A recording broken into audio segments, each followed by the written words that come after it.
receives the comprehensive and careful consideration that it deserves. In determining this preliminary issue, we are reminded of the authoritative words of Nyarangi J.A. in the widely celebrated case of owners of the motor vessel Lillian S. versus Caltex Oil Kenya Limited, reminding us that without jurisdiction, a court has no power and must down its tools in respect of the matter in question.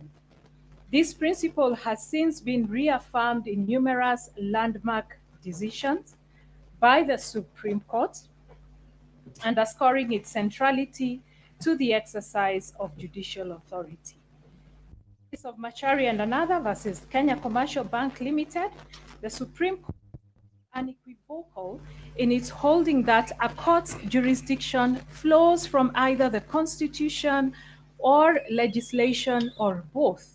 Thus, a court of law can only exercise jurisdiction as conferred by the Constitution or other written law. It is quite a lengthy paragraph there. However, let me also say the Supreme Court stated that where the Constitution exhaustively provides for the jurisdiction of a court of law, the court must operate within the constitutional limits. It cannot expand its jurisdiction through judicial craft or innovation. And the quotation goes on. Likewise, in Adenga and two others versus Kibos Distillers Limited and 5 others, the Supreme Court again emphasized as follows: a court, even this court, that is the Supreme Court, cannot arrogate itself jurisdiction through crafts of interpretation, and a court ought to exercise its powers strictly within jurisdictional limits. End of quote.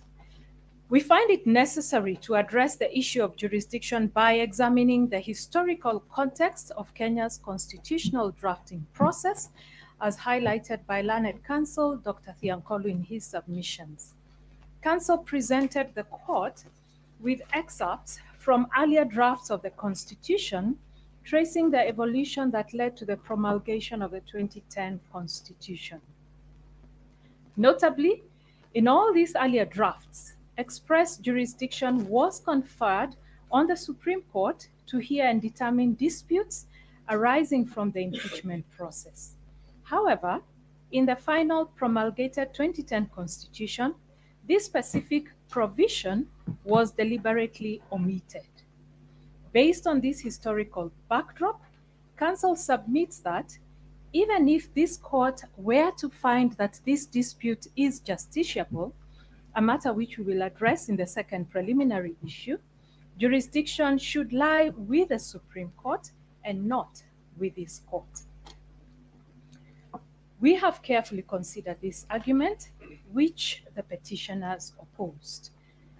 Article 2(1) of the Constitution is unequivocal that no person or state organ is above the Constitution.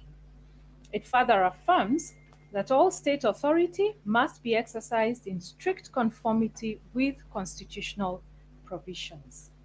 By virtue of Article 2(4), any act or omission that violates the Constitution is both unlawful and invalid.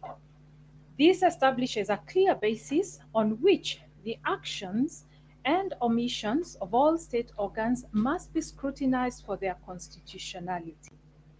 The bone of contention before us is whether that jurisdiction ought to be exercised by this court or by the Supreme Court. As we have already noted, the final version of the 2010 Constitution marks a clear departure from previous constitutional texts regarding the jurisdiction of the Supreme Court. Specifically, the provision granting the Supreme Court exclusive and original jurisdiction over disputes arising from the impeachment of the president, that bit was deliberately omitted. The Supreme Court's jurisdiction is now strictly redefined under Article 163, Sub-Article 3. This leads us to the firm conclusion that the people of Kenya did not intend to grant such jurisdiction to the Supreme Court. Had that been the intention, the Constitution would have expressly conferred this authority in its final form. The Supreme Court has itself acknowledged that its original jurisdiction as outlined in the Constitution is exhaustive. This implies that any attempt to expand its jurisdiction beyond what is expressly provided for would contradict the Constitution's intent. Again, we refer to the case of Machari and another versus Kenya Commercial Bank, in which the Supreme Court itself stated as such. Article 163 of the Constitution provides for the jurisdiction of the Supreme Court in exhaustive terms, though leaving room for Parliament to prescribe further appellate jurisdiction in terms of Article 163 3b2, which stipulates that the Supreme Court shall have appellate jurisdiction to hear and determine appeals from any other court or tribunal as prescribed by national legislation. The Supreme Court goes on to note that the Constitution also confers jurisdiction upon the Supreme Court to hear and determine an appeal from a judge who has been recommended for removal under Article 168(8). As far as we are aware, Parliament has yet to confer any further appellate jurisdiction upon the Supreme Court in terms of Article 163 3b Roman 2 above. Even with regard to the special jurisdiction previously conferred by Section 14 of the Supreme Court Act, which was repealed by Section 15 of Act number 26 of 2022, the Supreme Court was unequivocal in again affirming that this provision did not grant Parliament the authority to expand the court's jurisdiction beyond what is contemplated in the Constitution. The court expressed this position. Again, we go back to the case of Machari and another versus Kenya Commercial Bank and two others. It's important to read the text. The Supreme Court states as follows: what is the proper province of Article 163(9) of the Constitution? Does the article contemplate a situation where Parliament can confer further jurisdiction upon the Supreme Court? We hold that it doesn't. The act contemplated by Article 163(9) is operational in nature. Such an act was intended to augment the rules made by the Supreme Court for the purpose of regulating the exercise of its jurisdiction. It is an act that must confine itself to the administrative aspects of the court. It is a law that addresses the manner in which the Supreme Court exercises its jurisdiction as conferred by the Constitution or any other legislation.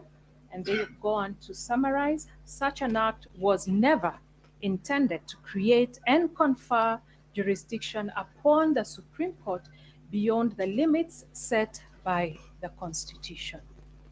From this analysis, we have come to the conclusion that the jurisdiction to hear disputes arising from impeachment of the President and Deputy President does not lie with the Supreme Court within the realm of original and exclusive jurisdiction.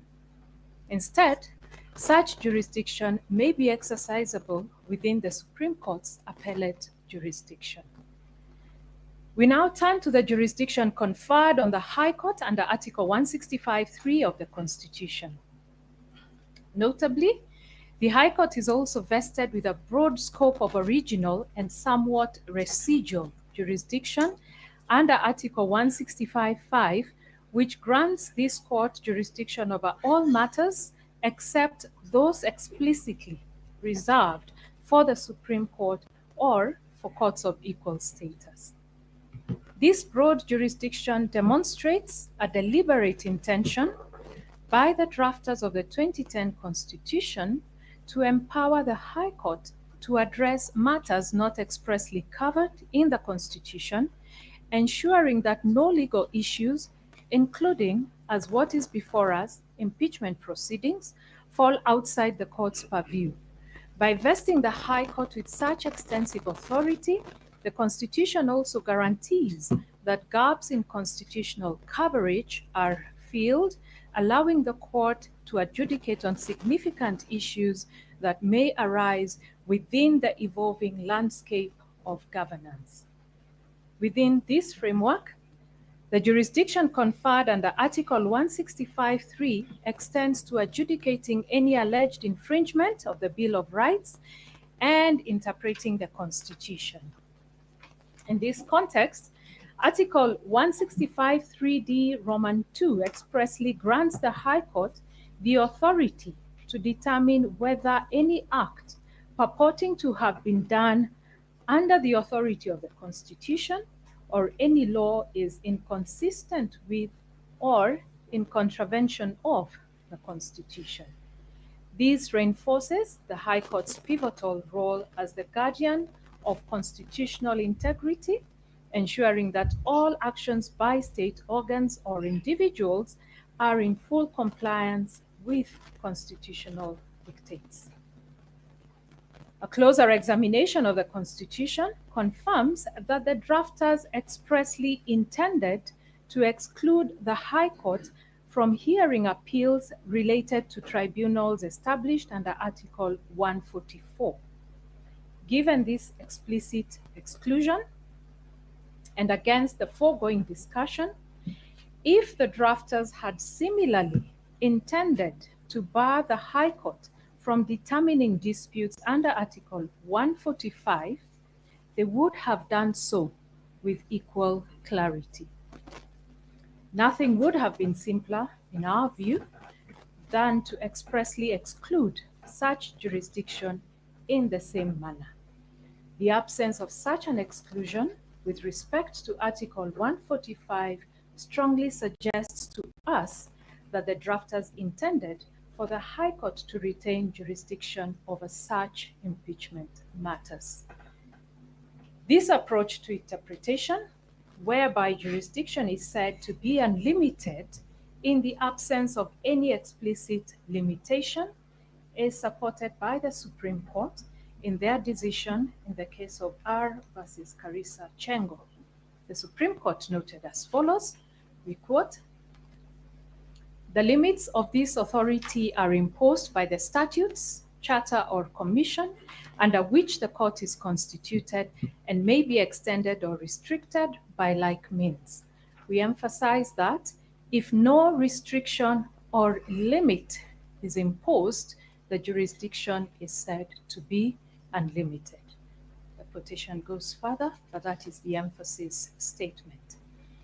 It is undisputed that the impeachment of the Deputy President is a constitutional process outlined in Article 145 of the Constitution. The authority to determine whether the merits and procedures of such an impeachment process align with constitutional requirements, therefore falls squarely within the jurisdiction of the High Court as provided for under Article 165(3)(2). The role of the courts in an impeachment process was reiterated by the Supreme Court in the case of Sonko versus Clark County Assembly of Nairobi. That is another quotation that we have reproduced in our ruling when you get to read it.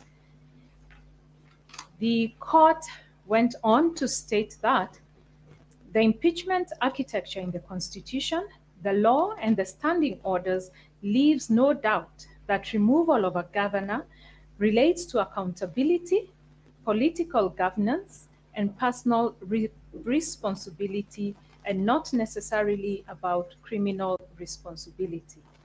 It follows that insofar as the process of removal of a governor from office is concerned, the court's role is confined to deciding whether the governor's constitutional rights and fundamental freedoms have been breached in the process and whether the procedures for removal from office have been followed without the court constituting itself into any of the two constitutional organs in whose hands the power to remove is vested. While we acknowledge that this referenced decision pertains to the impeachment of a governor, we maintain that the same constitutional principles apply to the impeachment of a deputy president. And accordingly, we do hereby find and hold that this court has the jurisdiction to sit and determine the matter that is before it. The second issue is whether the matters raised in the consolidated petitions are justiciable. Ordinarily, an application for conservatory orders concerning the subject matter of a suit is relatively straightforward, as the law in this area is well established. However, the current applications before the court are far from routine. These applications are imbued with political maneuvering between the applicants and the respondents. In essence, power struggles involving other constitutional organs have been brought before this court for a legal solution. As a result, this court has become the stage upon which political excesses are to be examined and resolved. Inevitably, such cases evoke intense emotions.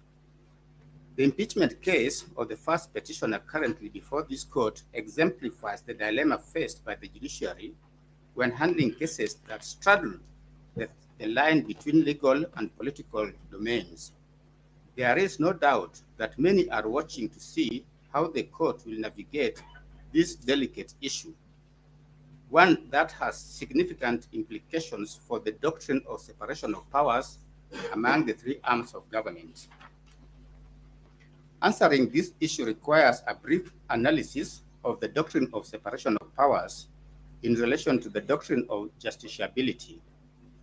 French political philosopher Montesquieu first formulated the doctrine of separation of powers through his seminal work, L'Esprit de Louis, in other words, called The Spirit of Laws, which was published in 1748. Montesquieu argued that such separation limits the possibility of arbitrary excesses by the government, since the sanction of all three branches is required for the making, executing, and administering of laws. The Constitution of Kenya 2010 clearly delineates the three arms of government, each with its own distinct personnel and roles, as set out under Chapters 8, 9, and 10. Chapter 8 establishes the legislature and details its composition, functions, and powers as the law-making body of the government. Chapter 9 outlines the structure, the functions of the executive, whose primary role is implementing and enforcing laws and policies. Chapter 10 focuses on the judiciary. It defines the structure of the courts and lays out the judiciary's mandate as the arbiter of disputes and the guardian of the Constitution, tasked with interpreting and applying the law impartially. While the provisions regarding judicial power under Chapter 10 of the Constitution are clearly defined, the political question doctrine, also referred to as the non-justiciability doctrine, highlights the limitations on the judiciary's role in adjudicating matters that fall within the purview of other branches of government. This doctrine essentially asserts that certain issues are not suitable for judicial determination because they are better addressed by the legislative or executive branches, which have the constitutional mandate and expertise to handle them. Black's Law Dictionary, 10th edition, at page 943 to page 944, defines justiciability as a matter that is, in quote, proper to be examined in courts of justice, or a question as may properly come before a tribunal for decision, close quote. There is an abundance of judicial pronouncements expounding on the doctrine of the political question. For instance, in Marbury versus Madison, Chief Justice John Marshall established the principle that while the courts have the authority to interpret the law, certain political questions are outside the scope of judicial review. The case underscored that where the Constitution assigns duties to other branches of government and does not provide standards for the judiciary to assess those duties, the matter is deemed as non-justiciable. Closer home, in William Odhiambo Ramogi and two others, as Attorney General, a five-judge bench observed as follows. The justiciability doctrine is rooted in both constitutional and prudential considerations and evinces respect for the separation of powers, including a properly limited role of the courts in a democratic society. One justiciability concept is the political question doctrine, according to which courts should not adjudicate certain controversies because their resolution is more proper within the political branches.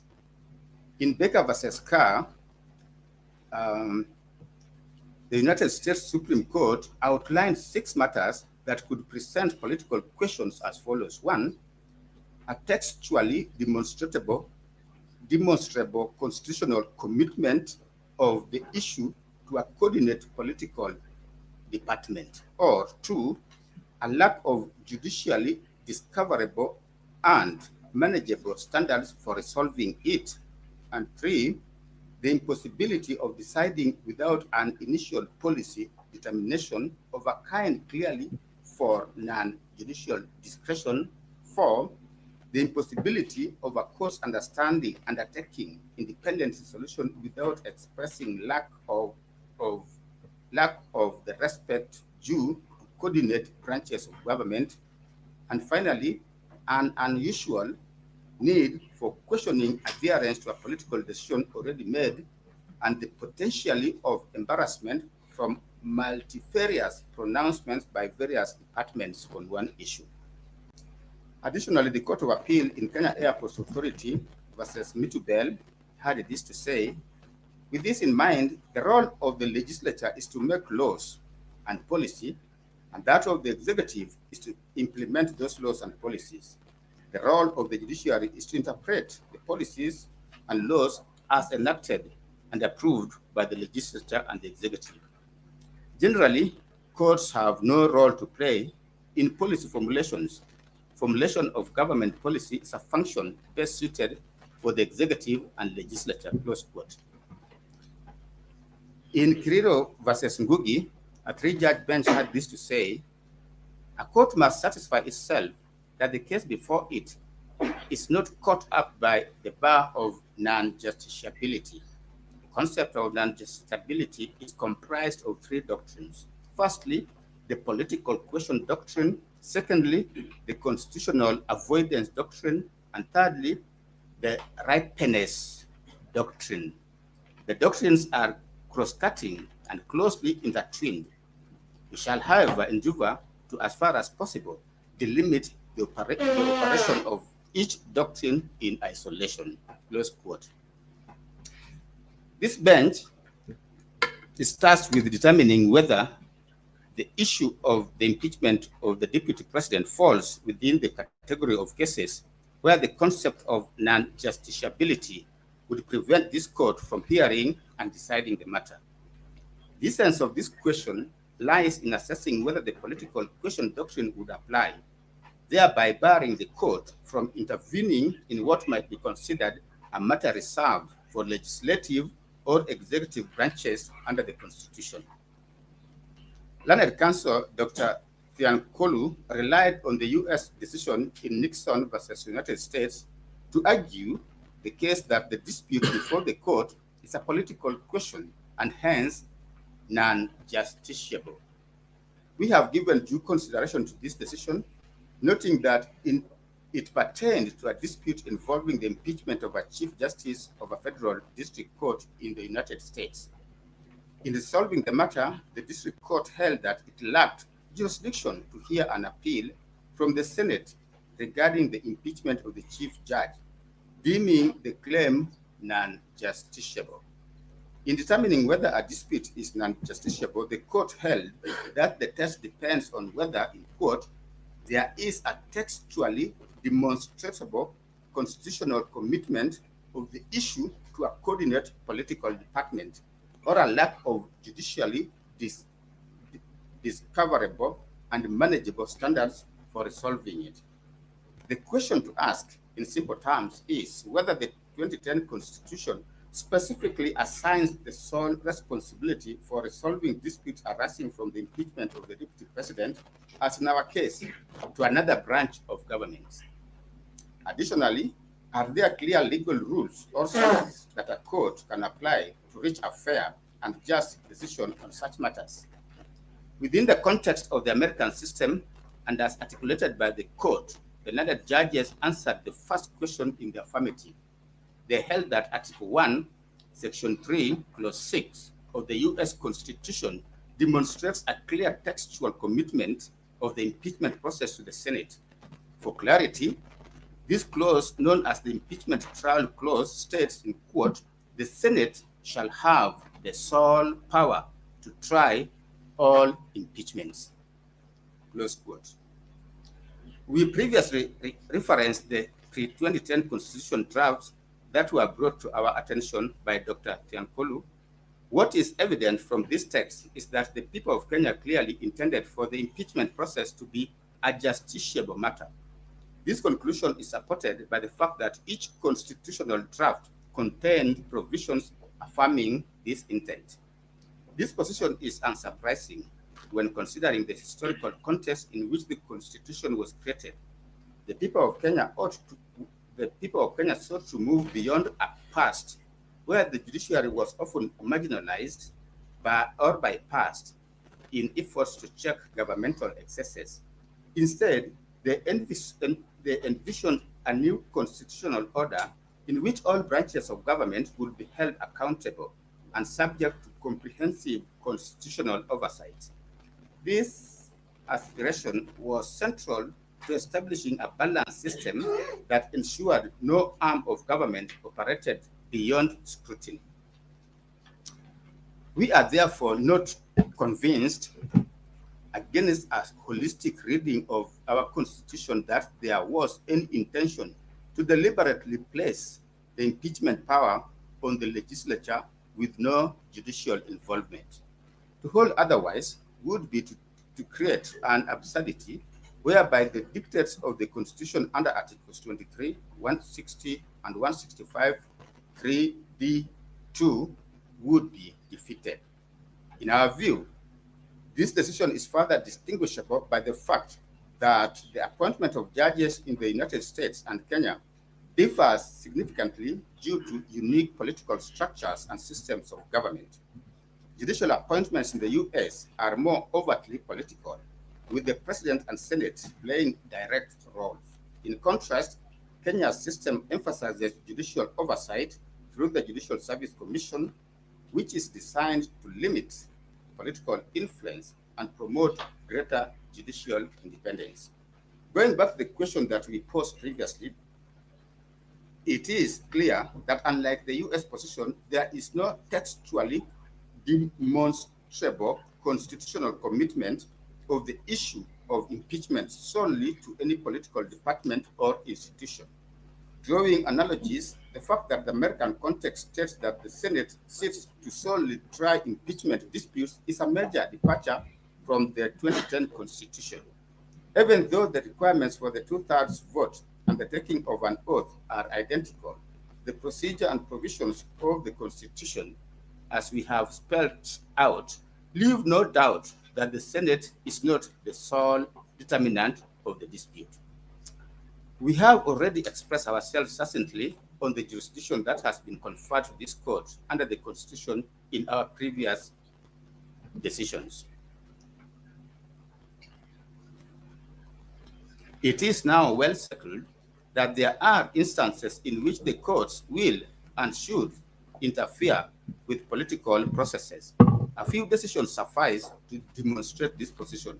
The Court of Appeal in Martin Nyaga Wambora and three others stated as follows at paragraph 62, the political question doctrine and the concept of separation of powers cannot oust the jurisdiction of courts to interpret the Constitution or to determine the question if anything said to be done under the authority of the Constitution or law is consistent with or in contravention of the Constitution as per Article 165, sub-Article 3D2.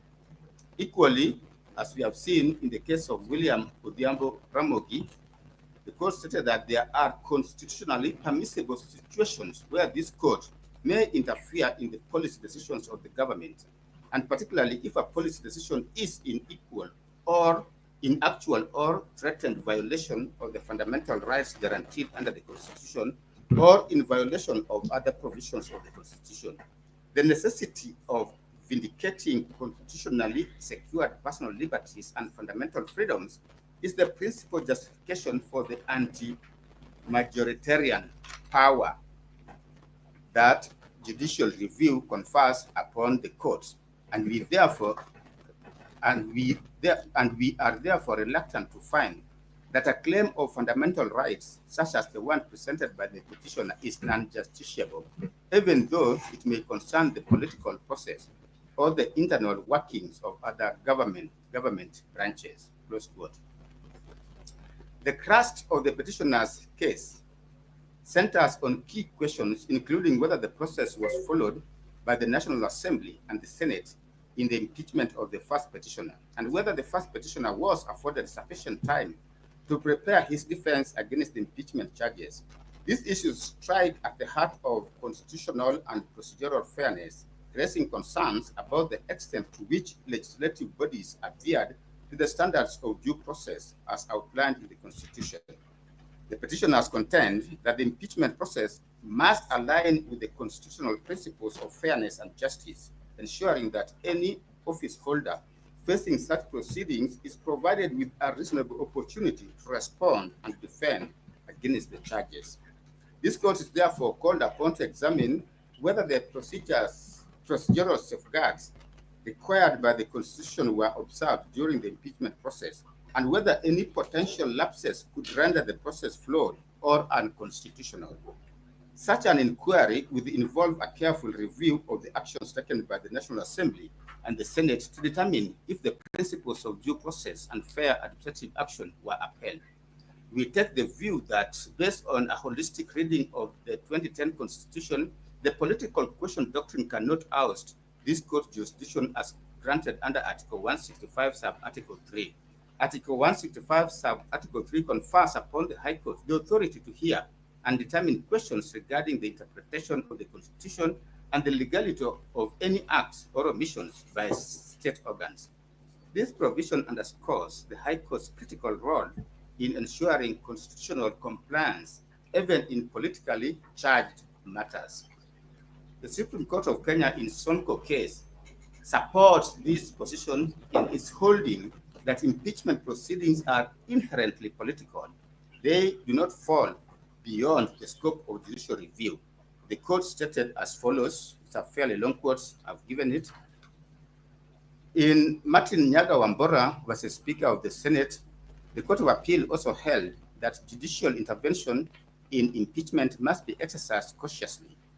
While conservatory orders may be issued to protect constitutional rights, they should not encroach upon the legislative process unless clear evidence of constitutional or procedural violations exists. The court underscored that judicial intervention should respect the separation of powers, ensuring that the judiciary does not undermine functions of elected bodies. South African courts have similarly addressed the scope of judicial intervention in impeachment process, emphasizing the balance between constitutional oversight and respect for the separation of powers. A notable example is Economic Freedom Fighters versus Speaker of the National Assembly and others. This is a 2018 matter which involved impeachment proceedings against former President Jacob Zuma. In this case, the Constitutional Court affirmed that while the judiciary has the authority to ensure that impeachment proceedings comply with constitutional requirements, it must exercise restraint to avoid encroaching on the disciplinary functions of the legislature. The court made it clear that judicial intervention is warranted only when necessary to correct political procedural irregularities or constitutional violations. The ruling highlighted that conservatory orders should be applied with caution to prevent unwarranted intrusion into the legislature's domain. The court had this to say, quote, "Courts must be careful not to impose themselves in a matter that disrupts the legislative process or undermines the authority of Parliament." Judicial oversight is essential to safeguard constitutional rights and ensure procedural fairness, but it should not extend to directing how the legislature carries out its internal disciplinary proceedings unless there's clear evidence of procedural defects or breaches of the Constitution.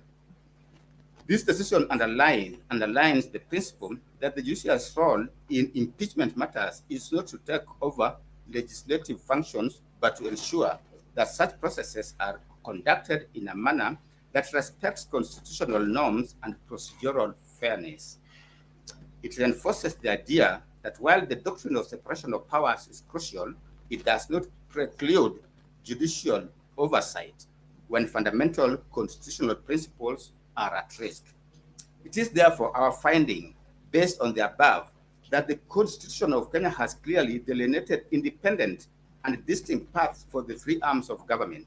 Accordingly, this court's intervention in the matter before it is warranted through a very narrow window that allows for oversight in cases where constitutional infractions are alleged in the impeachment process. This position is reinforced by our previous determination that the petitioners have established a prima facie case in the petitions before this court. And I will handle the third issue, that is whether the conservatory orders in place should be confirmed. We reiterate that we dealt at length with the nature and principles for consideration in application seeking conservatory orders. That was in ruling number 1, which we delivered some few days ago.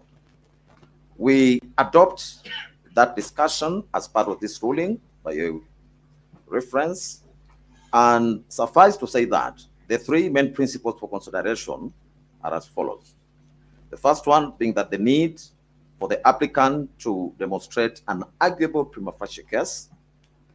The second, whether the public interest will be served or prejudiced by a decision to exercise discretion to grant or deny a conservatory order. And the third is that whether, if an interim conservatory order is not granted, the petition or its substratum will be rendered nugatory. We will consider the set principles as they play out in this matter. On whether prima facie case has been demonstrated, this is a discussion which featured in ruling number 1,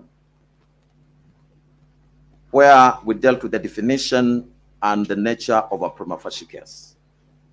We held that such is a case which, and I quote, on the material presented to court, a tribunal properly directing itself will conclude that there exists a right which has apparently been infringed by the opposite party as to call for an explanation or rebuttal from the other, end of quote. See the case of Mrao versus First American Bank of Kenya Limited and 2 others. In the said ruling number 1, we went further and said, I quote, in sum, therefore, in determining whether a matter discloses a prima facie case, a court must look at the case as a whole. It must weigh, albeit preliminarily, the pleadings, the factual basis, the respective parties' positions, the remedies sought, and the law. In doing so, a court must be guided by Articles 22, Subarticle 1, and Article 258, Subarticle 1 of the Constitution, which provisions are on the right to institute court proceedings whenever a right or fundamental freedom in the Bill of Rights has been denied, violated, or infringed, or is threatened, or when the Constitution has been contravened or is threatened with contravention, end of quote. Upon being satisfied, this court, in the said ruling number 1, rendered itself as follows. I quote again. Applying the above in this matter, and without much ado, we are satisfied that the consolidated petitions raise constitutional issues that require further judicial consideration, end of quote. This court has not deviated from the above position. We reaffirm that the consolidated petitions in cohort number 1 and in cohort number 2 still raise constitutional issues requiring further judicial interrogation. The second issue is whether with public interest considerations. Black's Law Dictionary describes public interest as the general welfare of a populace considered as warranting recognition and protection, something in which the public as a whole has stake, especially in something that justifies government regulation.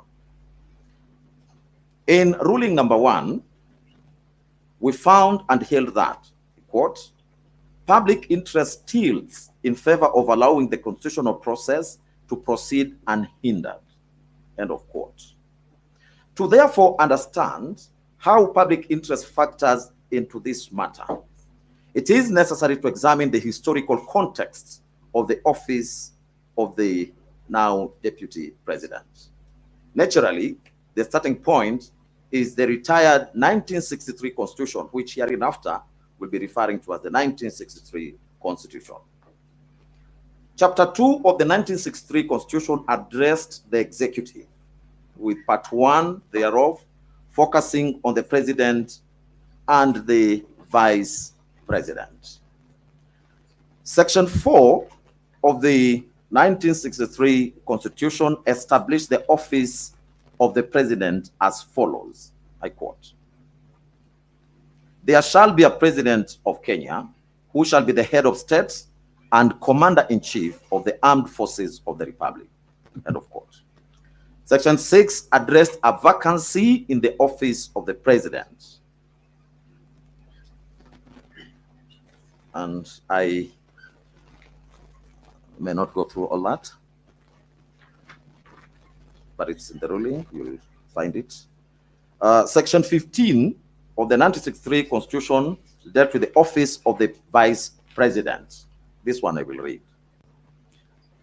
Section 15, subsection 1, reads as follows, I quote, there shall be a Vice President of Kenya who shall be appointed by the President. Subsection 2, the President shall appoint the Vice President from among the ministers who are elected members of National Assembly, provided that no appointment to the office of Vice President shall be made at any time when the functions of the office of President are being exercised by any person other than the President. Subsection 3, the Vice President shall be the principal assistant of the President in the discharge of his functions. We have emphasized that provision.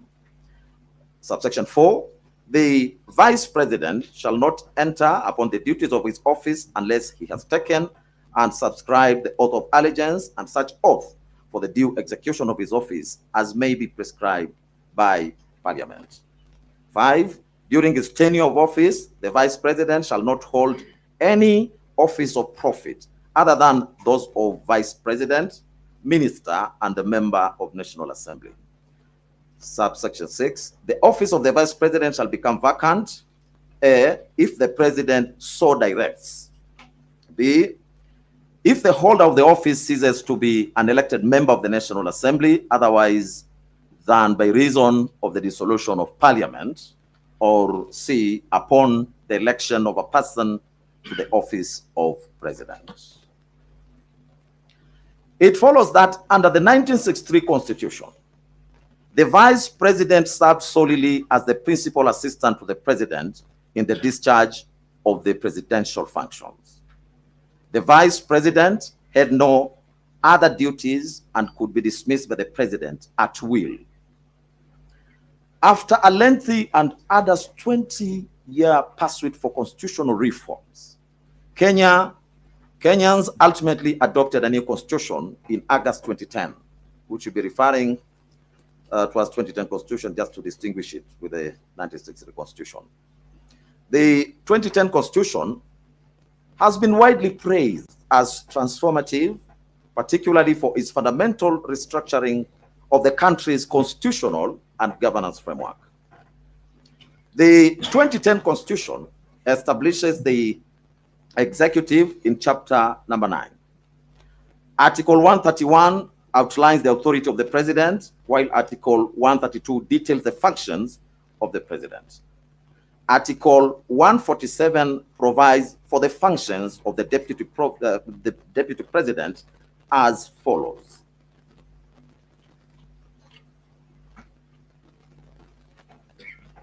The deputy president shall be the principal assistant of the president and shall deputize for the president in the execution of the president's functions. 2, the deputy president shall perform the functions conferred by this constitution. We emphasize that. The deputy president shall perform the functions conferred by this constitution and any other functions of the president as the president may assign. Subject to Article 134, which deals with temporary incumbency, when the president is absent or is temporarily incapacitated, and during any other period that the president decides, the deputy president shall act as the president. And Sub-Article 4 says that the deputy president shall not hold any other state or public office. It is therefore beyond any peradventure that the role of the president's principal assistant changed significantly in the 2010 Constitution compared to the position of the vice president under the 1963 Constitution. Some of the notable changes include: 1, whereas the vice president was solely the principal assistant of the president, the deputy president is both the principal assistant of the president and also deputizes the president in execution of the president's functions. 2, the deputy president performs specific functions conferred by the Constitution. 3, the deputy president may perform any other functions of the president as the president may assign. 4, unlike the vice president who was appointed by the president from among cabinet ministers who are elected members of the National Assembly, the deputy president under the 2010 Constitution is elected together with the president and holds no other public office. The above changes were not without reason. In the book, The Constitution of Kenya, commentary by Louis and Pielo Lumumba, this is the second edition, Strathmore University Press, they are 2019 at page 453. The two eminent authors had this to say, and I quote: with the other arms of government considerably weakened, the executive personified in the president exercised unchecked powers. Indeed, during the constitutional review process, the CKRC noted that the powers granted by the Constitution and the ordinary laws to the elected president seemed to share characteristics with those of the colonial governor. It then resolved during the constitutional making process to divest some powers from the president with the aim of avoiding an imperial president, end of quote. The above cannot be far from the truth. In the pre-2010 constitutional era, the president held immense powers, including the ability to appoint and dismiss the vice president at will, and the discretion to assign or to withhold duties for the vice president. Consequently, the vice president served entirely at the president's mercy. That was the framework that the 2010 Constitution sought to transform. Under the 2010 Constitution, the office of the deputy president has been fundamentally redefined. It is now safeguarded from arbitrary and capricious actions by the president. Article 172 grants the deputy president specific constitutional functions, in addition to any duties the president may assign. This provision was intended to address the previous situation in which a president could, for any reason, choose not to assign any duties to the deputy president, effectively sidelining them. Thanks to the 2010 Constitution, even if the president does not assign any additional duties, the deputy president still has specific constitutionally mandated functions to perform. In this way, the deputy president is no longer at the mercy and the discretion of the president. Under the current constitutional framework, when the office of the deputy president becomes vacant, two outcomes flow. First, any functions that were assigned to the deputy president by the president automatically reverts to the president. Second, the functions expressly conferred upon the deputy president by the Constitution do not revert to the president and cannot be performed by anyone else. This is a departure from the 1963 Constitution, under which the president could appoint a minister to act as vice president in the vice president's absence. The 2010 Constitution includes no such provision. Therefore, if the office of the deputy president is vacant, the specific constitutional functions assigned to that office remain unfulfilled.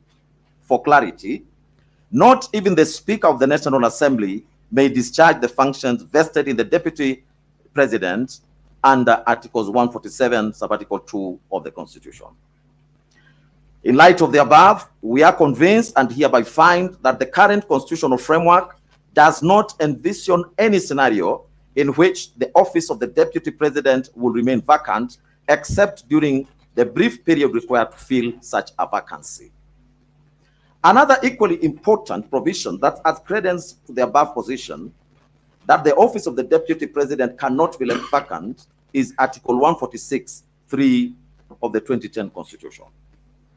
However, before we interrogate the said provision, suffice to note that Article 150, Subarticle 2 of the Constitution, which is on the removal of the deputy president, has it that the provisions of Articles 144 and 145 relating to the removal of the president shall apply with the necessary modifications to the removal of the deputy president. Returning back to Article 146, which article deals with the vacancy in the office of the president. Sub-articles 1, 2, and 3 of that article provide that follows. These ones I'll read. Sub-article 1, the office of president, reads, deputy president shall become vacant if the holder of the office A, dies, B, resigns in writing addressed to the Speaker of the National Assembly, or otherwise ceases to hold office under Article 144, which deals with removal of president on grounds of incapacity, or Article 145, which deals with removal of president by impeachment, or under any other provision of the Constitution. Sub-article 2, when a vacancy occurs in the office of president or deputy, 1, the deputy president shall assume office as a president for the remainder of the term. 2, if the office of the deputy president is vacant or the deputy president is unable to assume the office of president, the Speaker of the National Assembly shall act as president, and an election to the office of president shall be held within 60 days after the vacancy arose in the office of president. Sub-article 3, a person who assumes the office of president under Clause 2A or following an election required by Clause 2B shall, unless otherwise removed from office under this Constitution, hold office until a newly elected president is sworn in following the next regularly scheduled election under Article 136, Sub-article 2A. End of Sub-article 3. Therefore, to us, a holistic reading of Article 146 alongside Article 152 of the 2010 Constitution, and in relation to the filling of a vacancy in the office of the deputy president in this matter, yields the meaning that the person who assumes the office after the impeachment of the deputy president shall, unless otherwise lawfully removed from this office, hold that office until further orders of this court or until the current term of the president ends, whichever comes first. The foregoing demonstrates that the structure of the Constitution, which reflects the popular will of Kenyan citizens, envisions a scenario in which the office of the deputy president will always be filled except during the brief period of required to fill the vacancy, as already stated above. Based on the foregoing, we now turn to the nature of the conservatory orders in this matter. It is widely accepted that the purpose of conservatory orders is to preserve the status quo pending further orders of this court. The Supreme Court in Gatirao Peter Munya and Dixon Mwenda Githinji, and 2 others said as much. In this case, maintaining the status quo would mean, 1, that the first petitioner remains impeached under Article 145, sub-Article 7, which affirms the finality of the impeachment process with the following provision. I quote, if at least 2/3 of all members of Senate vote to uphold an impeachment charge, the Deputy President shall cease to hold office. End of quote. 2, additionally, the prevailing status quo will mean that the Deputy President nominee, Professor Abraham Kithure Kindiki, does not assume office. With such an approach, while such an approach may seem fair, reasonable, and balanced, and one which this court would ordinarily be inclined to adopt, the unique nature of the Deputy President role under the 2010 Constitution suggests a different course. Allowing these orders to stand will leave the office of the Deputy President vacant. The problem, however, is that no other person is authorized to carry out the constitutional functions specifically assigned to the Deputy President under Article 147, sub-Article 2, once those assigned by the President revert to the President in the absence of an office holder. The result would be a de facto suspension of Article 147(2) of the Constitution, an outcome that no court should knowingly permit. For clarity, this court firmly holds that no court should issue orders that have the effect of suspending the operation of any provision of the Constitution, such an outcome is clearly not envisioned by the document itself. The Constitution was not handed to Kenyans on a silver platter. No, it was achieved through great struggle and sacrifice.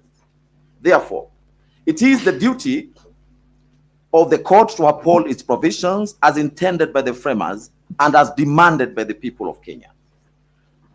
Furthermore, Article 259 of the Constitution mandates that the document must be interpreted as always speaking. This means the Constitution is a living document designed to address contemporary challenges and to be applied consistently and continuously without interruption. Suspending any provision of the Constitution, even temporarily, would undermine this principle by creating gaps in its operation and disrupting the intended balance of governance. The Constitution is structured to ensure that all its provisions are effective and operative at all times. If any provision, such as Article 147, sub-Article 2, is rendered dormant by a judicial order, it risks setting a precedent where parts of the Constitution could be selectively switched off, effectively weakening the Constitution's authority and the protections it affords. Additionally, we are mindful that courts are guided by the principle of constitutional supremacy, which requires that all judicial decisions align with the Constitution's objective and upholds its integrity. Issuing an order that suspends a constitutional provision would directly contravene this principle, effectively placing judicial discretion above the supreme law of the land. This will be inconsistent with the spirit of judicial restraint and the court's role as a protector and not a modifier of the Constitution. For these reasons, we take the position that the Constitution must remain fully operational at all times, and no court order should have the effect of rendering any part of it inoperative or dormant. The court's responsibility is to interpret and apply the Constitution as a cohesive functional document that serves the people's enduring will and protects the structure of governance as established. Drawing from the above, we hereby find and hold that public interest in this matter favors giving way to the Constitution, which in any event is the will of the people. That is also the dictate under Article 3 of the Constitution, where every person has an obligation to respect, uphold, and defend the Constitution. We choose to abide by that calling. As such, public interest demands that the office of the deputy president should not remain vacant. Whether the consolidated petitions will be rendered nugatory in the absence of any orders. As we stated in ruling number 1, because the consolidated petitions challenge the entire impeachment process, the fundamental issues at stake remain live, even though the parliamentary proceedings have been completed. Furthermore, as previously noted, should any of these petitions succeed, this court will have no shortage of effective remedies to address the situation. The next issue is whether the applicants will be prejudiced if the orders are not granted. Regarding whether the applicants will suffer any harm if the conservatory orders are not granted, we find that no individual can suffer loss or damage when the Constitution is permitted to operate as intended. Allowing the constitutional process to unfold does not in itself result in detriment, as it upholds the rule of law and respects the framework agreed upon the people. The applicants also urge the court to grant the conservatory orders, expressing concern that the respondents have a history of disobeying court orders, and that once the office of the deputy president is filled, it will be impossible to remove the appointee, even if the petitions were successful. However, this court takes the view that it cannot operate under the assumption that its orders will be disregarded. This country has legal mechanisms to address any acts of disobedience of court orders. Moreover, the Honorable Attorney General, through Senior Learned Counsel Professor Getu Mugai, has given an undertaking to comply fully with any orders which would be issued by this court in this matter. As such, we find that the applicants do not stand to suffer any prejudice in the event the conservatory orders are not granted. This position, as we conclude, we reiterate that this matter holds significant public interest, and we remain committed to an expeditious examination of the petitions. Therefore, we will further provide directions within this ruling. Consequently, the following orders are hereby issued. 1, the applications for conservatory orders are hereby disallowed. 2, the conservatory orders issued on 18th of October 2024 in Keregoya High Court E015/2024 are hereby discharged and or set aside. Cost of this application shall be incurred. We grant leave for appeal, typed proceedings, and certified copies of this ruling to be availed to parties at cost or as it may be. We will mention this matter on 7th of November 2024 at 2 p.m. in the open court. This ruling shall forthwith be uploaded in the court tracking system. That is the ruling of the court. Most obliged, my lord, and I have an Much obliged, my lord. We want to take this opportunity to thank your lordships for the time that you have taken and the judiciousness with which you have expedited the applications. And I also want to thank my colleagues from the respondent side and from the applicant side for the maturity with which this matter has been handled. We are most grateful, my lord. Thank you. My lord, my name is Ochiel Dudley for the deputy president, and I wish to make an application. The application I wish to make is called the Madhu Pepper Injunction. Madhu Pepper International, quite a famous case. In the common law, it's called the Erin Ford Injunction. My lord, the Madhu Pepper Injunction operates on quite a simple premise, the premise of human fallibility. In the case of Erin Ford, where that injunction originates, Justice Megari, after dismissing an application for injunction like you have now, found still that there could be the slightest chance that he was wrong. Here, there could be the slightest chance that you're wrong. Last week, this court gave the deputy president leave to appeal. We thank the court for that generosity. The deputy president has appealed. he also has pending before the Court of Appeal an application for stay of these proceedings, and that application comes up on the 6th of November 2024. My Lord, operating on the premise of human fallibility, the foundation of the Erin Ford or Matthew Pepper injunction, we request you to recognize that you could be wrong. And if you're wrong, then the pending proceedings before the Court of Appeal would be rendered nugatory. To avoid that possibility, the possibility that the Deputy President's right to appeal, which you recognized and affirmed and upheld by giving him leave to appeal even where he needed none, we ask you to issue a Matthew Pepper injunction. We do not seek an indefinite injunction. We seek an injunction until 6th of November 2024, when we are next before the Court of Appeal. Thank you, my Lord. My Lord, we also have a moment to bite the cherry. the Black Bull, okay. Yeah. My lords, I want to associate myself with the submissions made by my learned friend, and also state that I have listened keenly to the ruling that has been delivered by this honorable court. While we largely disagree with it and we have a right of appeal, Your Lordship, it is imperative for us to know or to assess how that office of the Deputy President will be filled.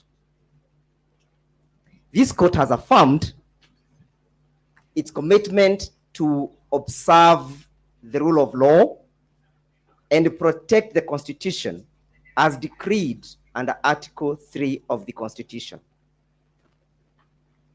It follows, therefore, Your Lordship, my ladies, that the filling of that vacancy must flow or must follow the Constitution.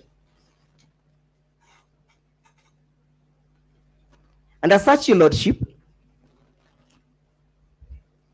and as much as I have not heard the court address that very pertinent issue, it is my submission, Your Lordship, that I rise under Rule 23.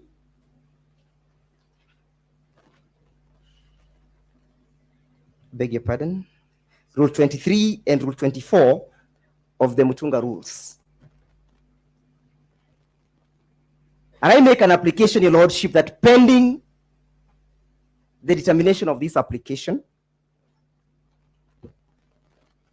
done under Rule 24, that this honorable court does issue conservatory orders suspending the swearing in of Professor Kithure Kindiki on the following grounds. Your Lordship, Article 10 of this Constitution, of the Constitution, bids this honorable court to observe the rule of law. It further calls upon this honorable court to commit itself to ensure that there is good governance, there is accountability and transparency in the manner in which matters are done or functions are executed. My Lord, with your kind permission, it's an application. Mr. Jero has referred to an application for which he's seeking some orders pending, but we haven't seen any application in that regard. Yes, Your Lordship, if Mr. Kamotho was keen to read the rules, the Mutunga rules allows me to move you informally. And subsequent to me making an application informally, the court is called upon to reduce the same into a formal application. And that, Your Lordship, I want to draw his attention to Rule 24, Sub-Rule 1. An application under Rule 23 may be made by way of notice of motion or by an informal document. Your Lordship, Permit me to proceed with the grounds of my application. It is clear, Lordship, that the court... My Lord, if I may, I respect my learned friends. My Lord, I respect... Yes, I respect Mr. Njiru. He's referring to an application that is non-existent. Either is referring to E554. Mr. Kamina, sit down. E554 of 2024, which is before the Court of Appeal, if you are referring to that application. But my Lord, if my learned friend is referring to the exercise of this court of epistolary jurisdiction, then he should say so. But he cannot refer to the exercise of jurisdiction, my Lord, when this court is functus officio. You have rendered yourself on the question of the application. And therefore, they cannot urge an application unless they say, my Lord, number one, is either served on us, or two, my Lord, because there's already an application for stay under Section 5(2)(b) of the Appellate Jurisdictions Act before the Court of Appeal that is live and that has a date. This court would not have jurisdiction to entertain any other application for stay. They tried making an application before the Court of Appeal this morning using the same issues, my Lord, and the Court of Appeal rejected the application. They are told to serve everyone else. So, my Lord, for my learned friend to come here and to seek to apply for stay again, having a second bite at the cherry, is dishonest, my Lord. It's dishonest. They are before the Court of Appeal. So, may I suggest, Professor Genda, that could be your response to the application which will be made by Ndegwa? Yes, if there's an application, yes. Thank you, Lordship. Your Lordship, permit me to move on with my application, and I urge Professor Ogenda to have a look at the rules that I have just referred to.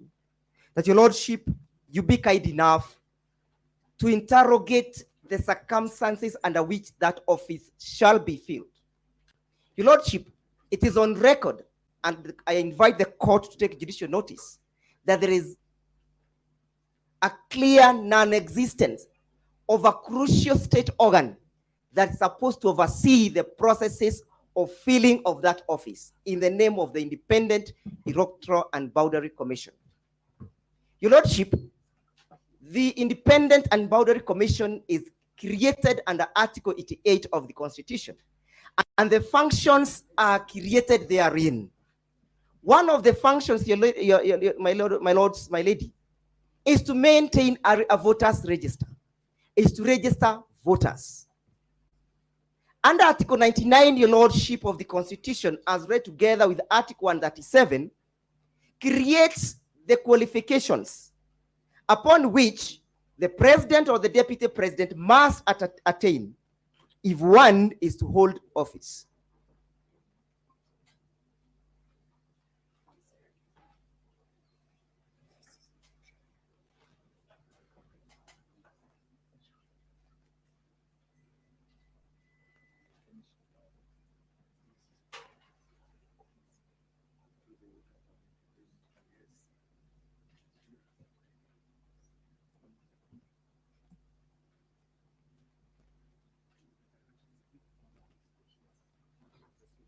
Well, my ladies, my lord, it is clear that the functions created under Article 99 of the Constitution can only be executed and or implemented by the Independent Electoral and Boundary Commission.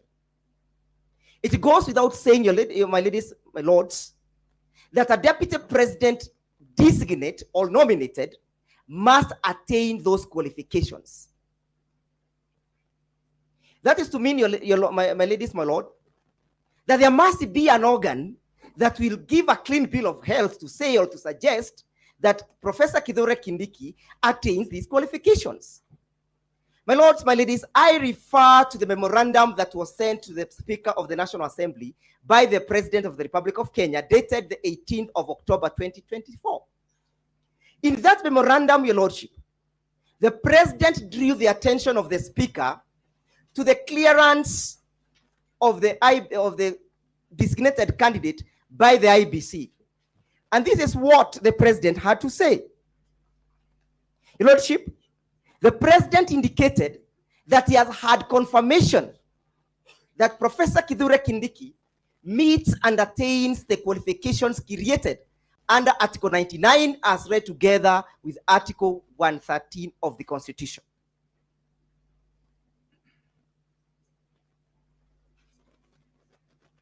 My ladies, my lords,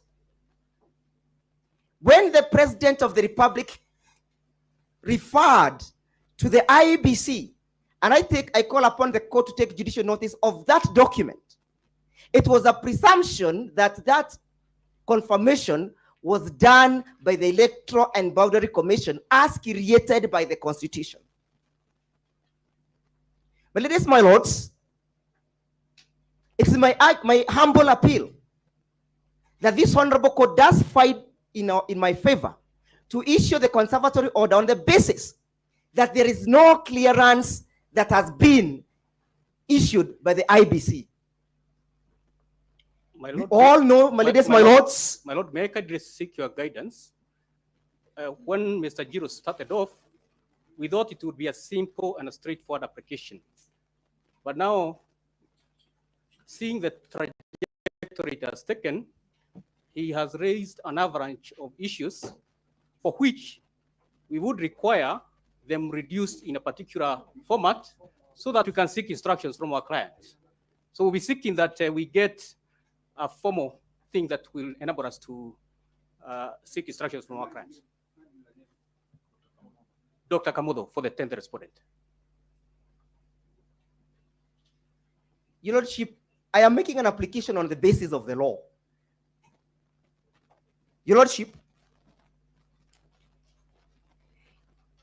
if it is not crucial for us to have an IBC to confirm whether Professor Kithure Kindiki is a registered voter, that will mean, Your Lordship, that a person can go to Mathare Hospital and designate a person to become a deputy president.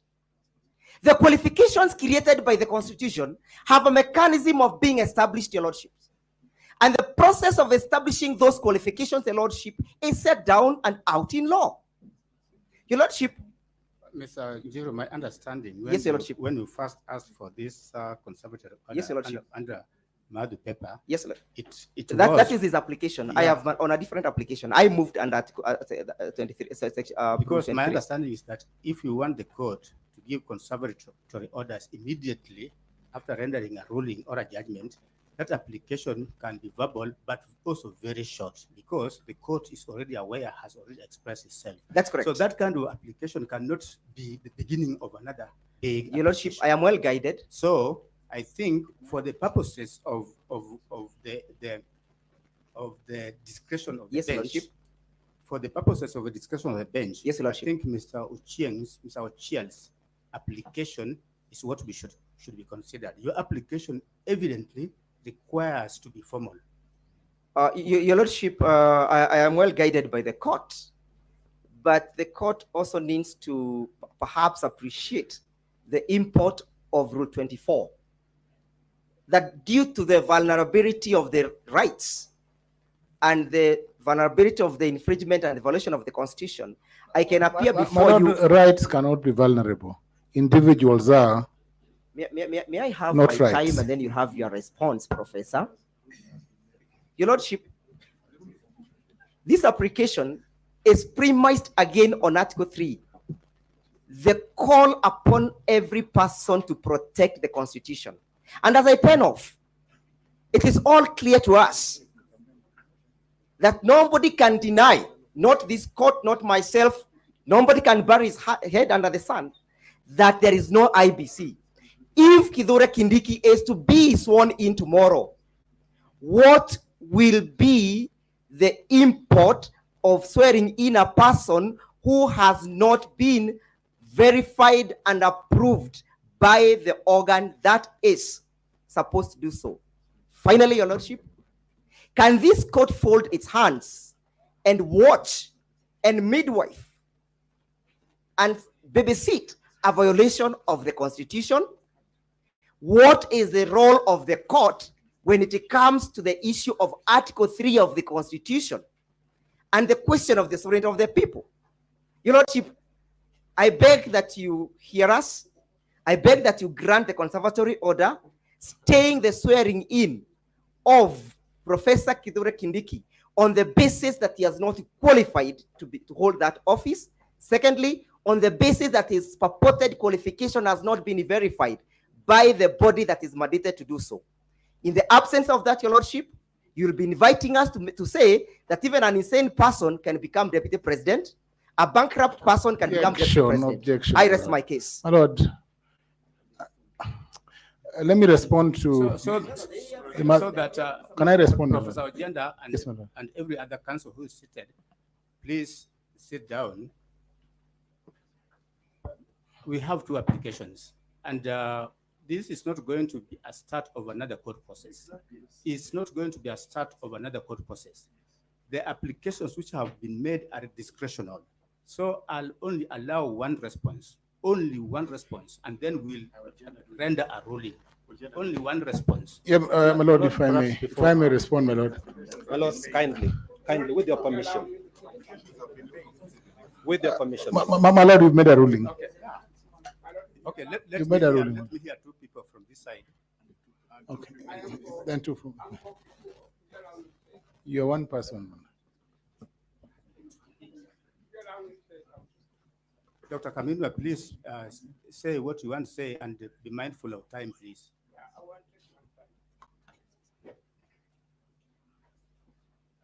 Justice Eric Ogola, Justice Anthony Murima, and Justice Frida Gandhi. I've listened to what you have said really carefully. And from my point of view, one of the interested in developing the students of the country. You have cancer, you have development. But there is one thing I would like to point out to you very respectfully. That we are operating in very dangerous waters with strong currents. And this is an area where we have to call for wisdom, we have to call for deeper understanding of human nature, and for deeper understanding of the society in which we live in Kenya.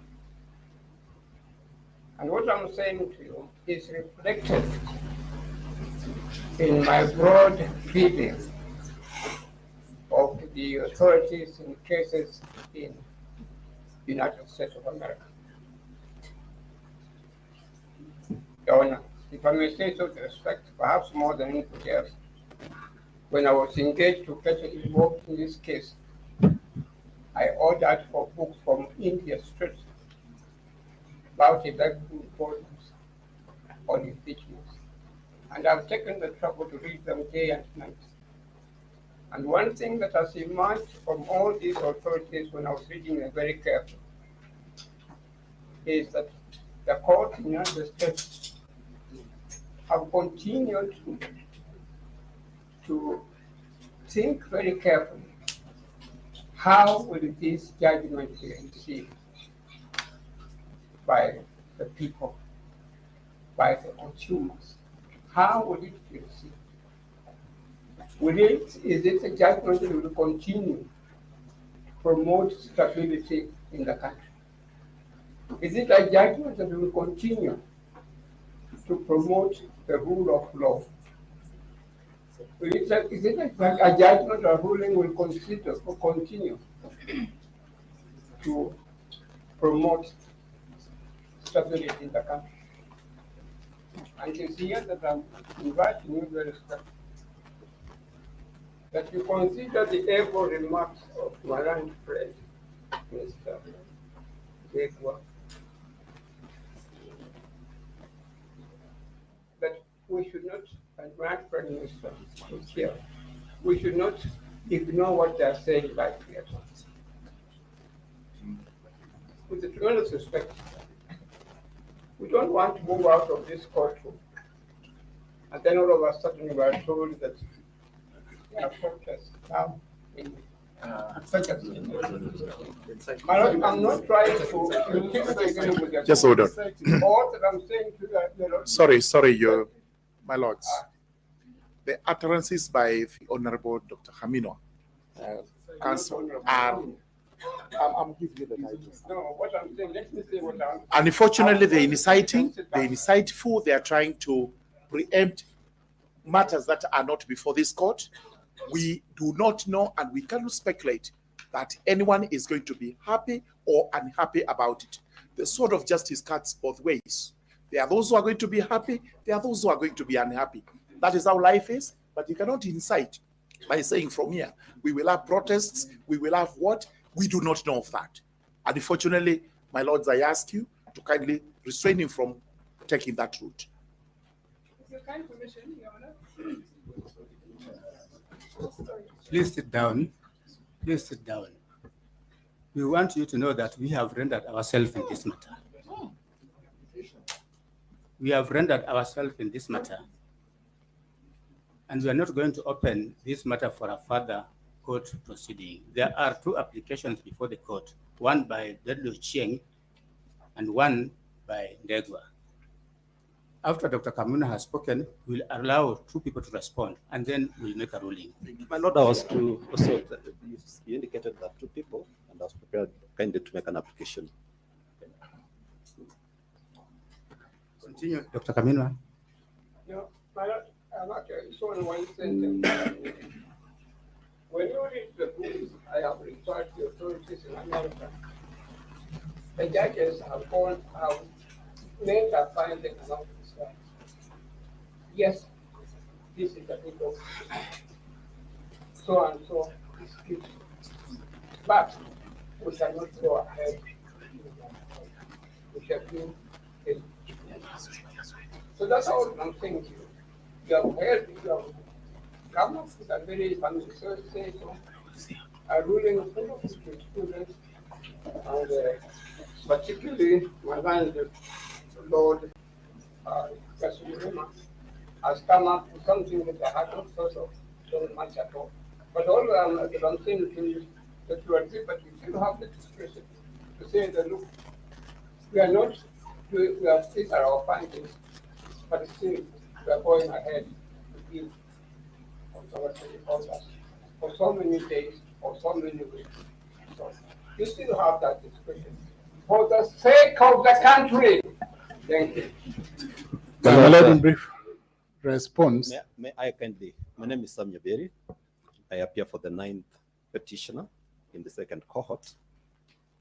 My Lord, I stand to make an application for stay of the orders that have been issued this afternoon relating to the application that was before you, and having keenly listened and internalized the import of that ruling or order, my Lord, we wish to move the court, much as we have that opportunity by way of the orders that were given, that we were given a right to appeal, that pending the appeal, pending the lodging of the appeal, my Lord, my Lord and my Lady, you allow us that opportunity of stay so that we can ventilate our issues before the appellate court. My Lord, what informs this application is that there is an apparent risk by the fill-up of the position of the Deputy President, and in our petition, we had named the Professor Kithure Kindiki as a party in the petition that we had filed for the 9th petitioners. So that, my Lord, having analyzed and internalized that, we feel that the petition, in the fullness of time, when the court is going to process it, we will be dealing with an issue that perhaps will compromise the rights of the 9th petitioner who has moved the court.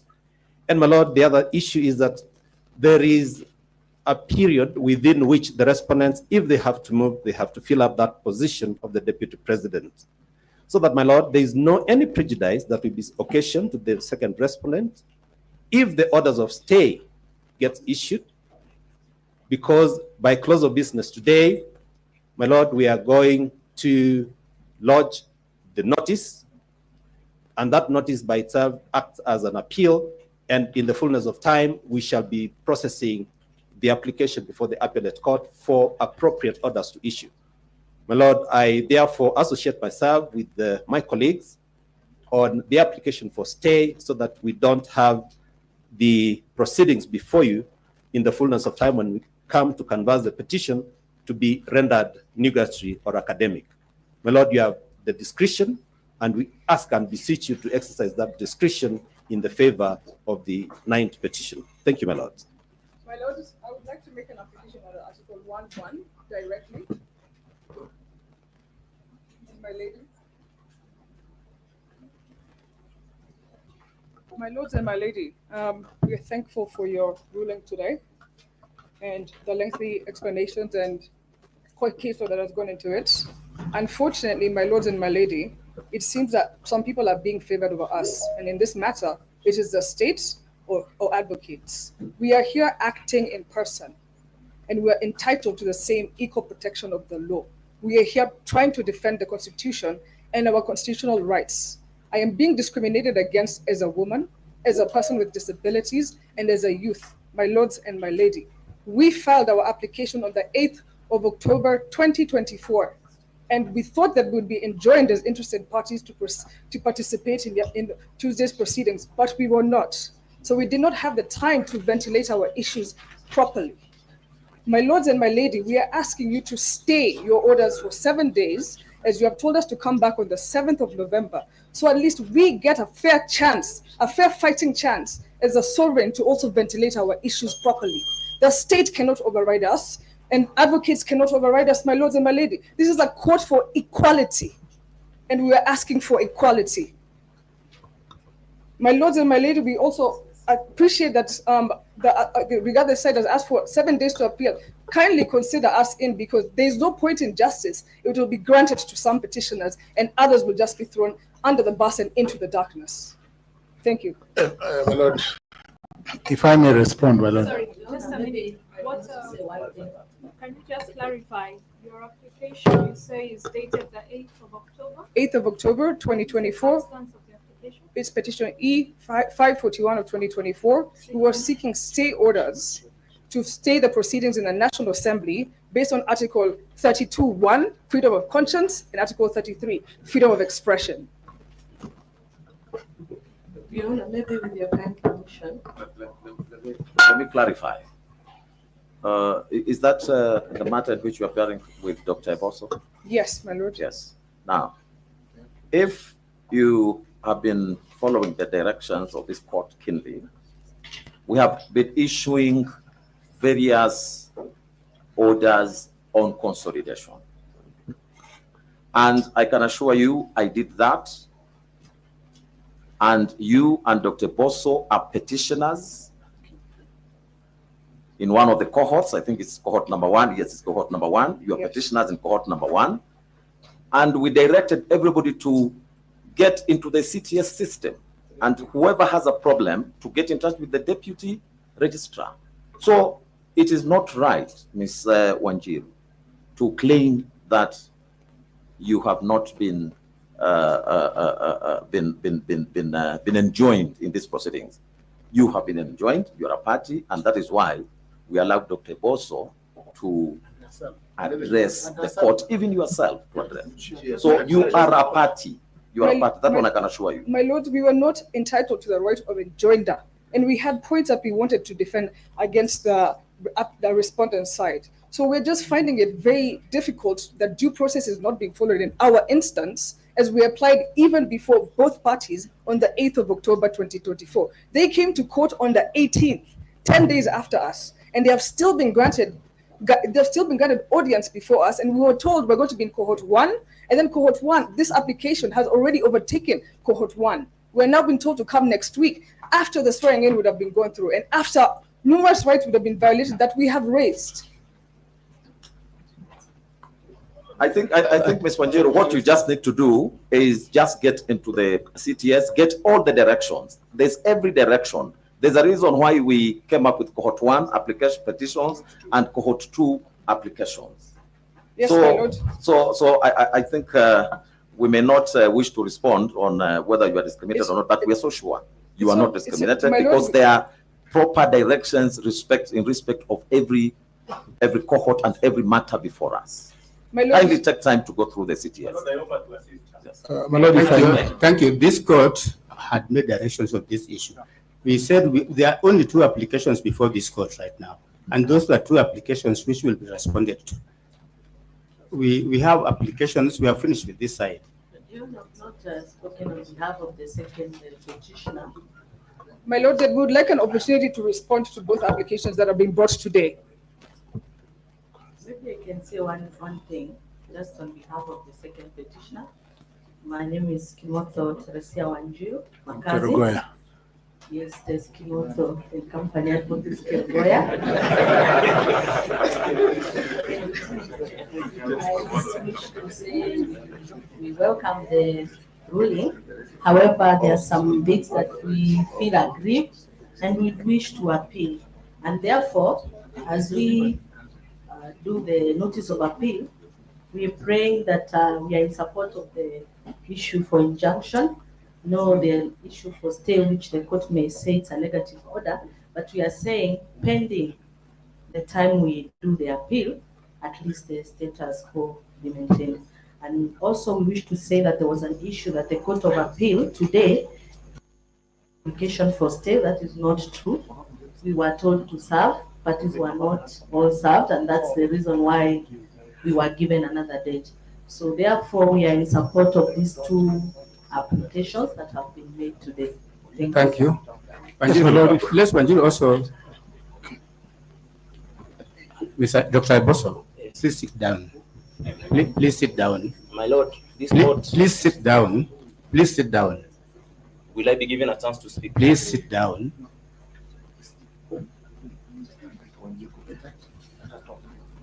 Ms. Wanjiru, proceed. Yes, my Lord. As a young woman, I'm under 35, my Lord. I'm actually 35. I'm a youth and I have a disability. And we're the only ones, I think, on the platform that check that we have a disability, my lords and my lady.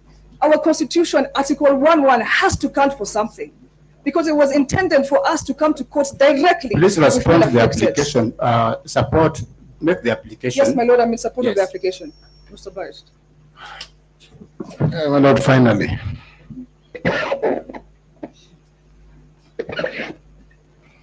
My Lord, in response to the 2 applications,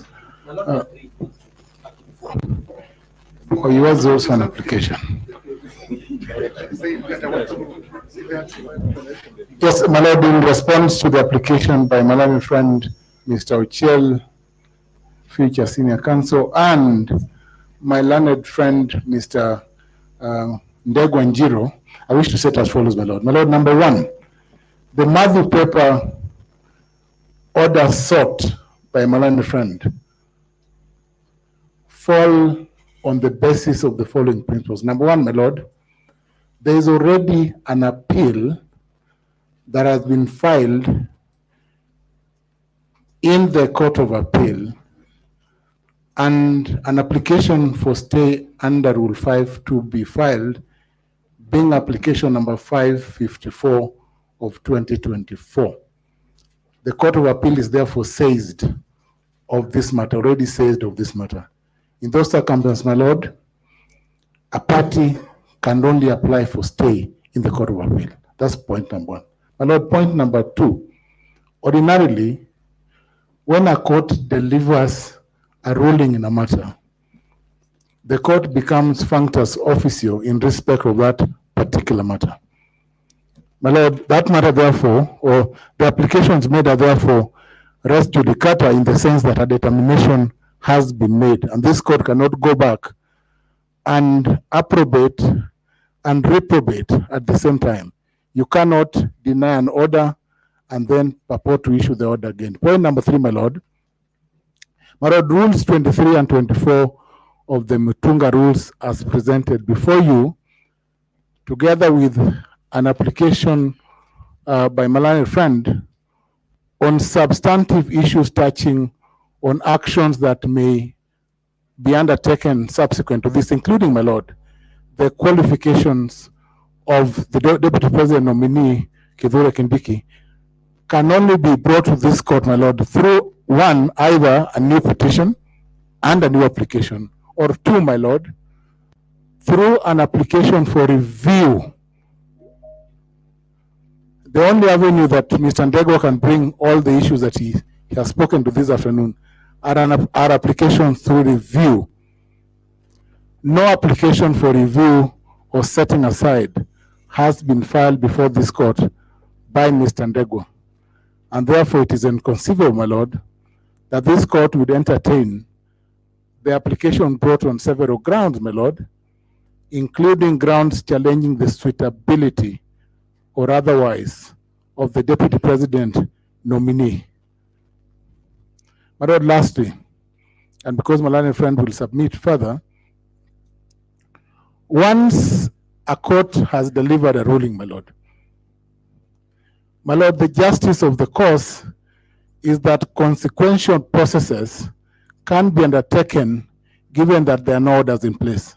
And that is not for the court to be part of or to control. That is for other parties, probably not before this court, my lord. My lord, what you have done is dismissed the application conservative order. So that's a negative order. The court cannot be invited to review or to stay a negative order that has dismissed an application. And the negative order again goes to the application by Kimodo and Company Advocates from Kerugoya, who has also sought to stay your orders, yet all that application had, my lord, was for the former deputy president, former underlined, to apologize to NIS. Surely, Kimodo, you can do better. My lord, I'll invite my lion friend to go. You are protected. You are protected. Mrs. Kimodo and company. Yes, my lord, my name is Muzomi Nkolu for the second interested party. I have listened very keenly to the two applications, and the issues for you to weigh in your mind are as follows. One, if the outcome they seek through these two applications was declined by the Court of Appeal, not yesterday, but today morning, can this court, being a court lower than the Court of Appeal, on the very same day be seized of an application that result in the very outcome? Lordship, may I kindly bring it to your attention that counsel has a duty to this court to speak the truth. Being an officer of this court, being a doctor and a teacher of the law, he understands the duty that he has towards you and towards the law and the fidelity to the law. It is not true that an application was dismissed. It is true that parties were told to serve. So let him submit on the premises of facts and not the premises of presumptions and with the intentions to mislead this court. And if it was declined, let him bring the orders. My lord, I think it's an issue of semantics. I come from a community that is not an expert in the English language, but whatever you call it, the point is this. The effect of you granting either of the two applications would be to contradict a decision by the Court of Appeal today morning, not to grant similar applications. That cannot be denied in good faith. Are we objecting to this? They are misleading. I was before the Court of Appeal. You were in a car. You were in a car in the morning. My lord, the Court of Appeal is a court of record. I don't want to belabor this point. Let me move to my next point. The Court of Appeal is a court of record, and I'm sure the court has access to that record. Two, my lord, it is not like Kindiki was nominated yesterday or the day before yesterday. He was nominated several days ago. If the applications now being made were made in good faith, they should have made a formal application several days ago, which would have been on record, which we would have had the opportunity to respond to. You are now being invited by submissions from the bar without a formal application to grant some relief, supposedly on the ground that Kindiki is unsuitable. That cannot be proper, my lord, especially when the nomination of Kindiki wasn't made yesterday or last night. They had notice for several days. If they have any issues with the suitability, they would have filed an application on that regard, or even amended the applications we just determined, and they were granted that leave, and they didn't amend them. So surely it's an ambush for my colleagues now to stand up and start telling you Kindiki this, Kindiki that, and therefore stay, and therefore Matthew paper this and that. 2. Number 3, my lord, what you're being asked to do is to flip-flop or to behave like a peddler. My lord, a peddler moves from this end to the other end, but it never leaves the two extremes. So there is what I usually call motion without movement. The court has already read a ruling to us saying that it cannot issue a conservatory order that would have the effect of suspending any provision of the Constitution. You're being invited right now to do exactly what you have just told us cannot be done, and you're told the reason you should do that is because you're human and there is a possibility you're in error. Of course, there is a possibility, my lord, you're in error, but there is a court that exists to correct errors made by this court. You're being asked to embarrass yourself to say just a few minutes ago that the conservatory order should not have issued in the first place, and then you're being invited to issue an order that would have the contrary effect. I think they are setting up the court for embarrassment.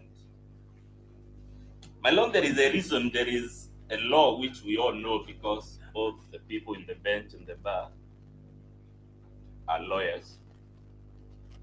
And it is common ground that no appeal operates automatically as a stay of any decision made by any court.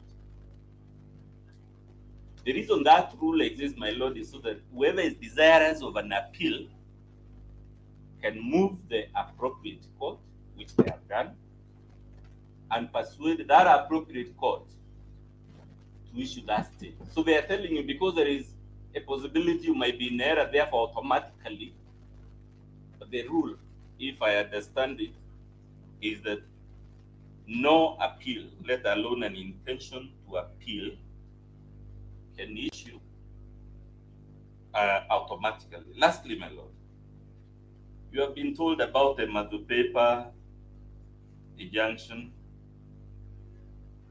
I thought we were talking about conservatory orders, my lord, because Munya told us injunctions are remedies in the realm of private law. They exist to protect personal private interests, and conservatory orders, which you just said cannot issue in the circumstances of this case, are the remedies available in public law for the ordered functioning of public agencies. And because, my lord, I said this court has jurisdiction, if eventually you find that the Honorable Brigadier Gachagua was not lawfully impeached, this court has still confirmed it as a remedy. It can undo the entire process. Let us not detain you here, back and forth, flip-flopping, behaving like a bedlam. It is holding the court at ransom, in my view. My lord, if I use only 2 minutes in rejoinder with the After court that, permit, you will respond after Peter. Yeah. My lord, I'll just take 2 minutes to mention something which will be in addition to our case. My lord, Article 10 of the Constitution outlines the doctrine of rule of law. My lord and my lady, the doctrine of rule of law anticipates that at some point controversies in the society, especially legal controversies or controversies related to the interpretation of the Constitution, will be determined by judges. And concomitant to that is the doctrine of finality of your decisions. And more importantly, the public policy in terms of consistency in judicial decision making. So, my lord, my lady, once you've made a decision, the expectation of the public is that you will stand by that decision, unless there are exceptional reasons for you to depart from that decision. Especially immediately after you've rendered your decision, it will undermine that doctrine of finality of judicial decision making. If you immediately depart from the decision without exceptional reasons, they have not put on record exceptional decisions to warrant that immediate departure, and the public expects that your decision will be enforced. Secondly, the doctrine of rule of law again operates in a complete way. John Locke in 1689 developed a concept in his treatise of government known as the concept of inalienable right, which informs our constitution. And one can mention here that judges have a right to be wrong. They say you have a right to be wrong. We have listened to your decision, and we believe that the reason why conservatory orders cannot be continue is a heavy public interest reason of the need for the vacancy, for there to be no vacancy in the office of deputy president. And the constitution does not anticipate that. So in conclusion, they, under the provisions of Article 164.3, they, based on the way the rule of law works to model the fabric of the society, they have the right to appeal. My lord, you have granted that right in your ruling.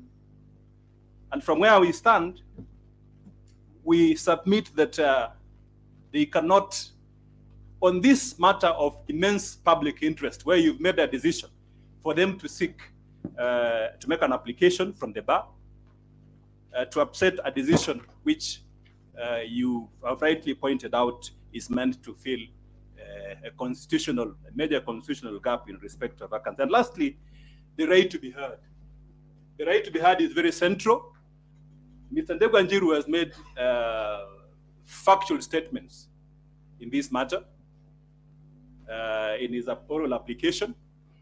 Again, given the immense nature of this matter in terms of public interest connotations, it is important that the respondents are given opportunity to specifically rebut the factual questions of law, the factual questions and some of the legal points that they are brought up. So in that case, if they really want to move this court, then we will submit that the proper way is to make a formal application so that we are hard on that question. Thank you. Your Lordship, the IEBC, the second application was directed at us. Everyone seems to have said something except the IEBC. And I just want to make two small points. Number one, as it relates to the application by Mr. Ochiel Dudley, my friend. First, Madhu paper was pre-2010 constitution. That is important for the court. It was a commercial matter relating to restitution. So it was a remedy in private law, not in public law.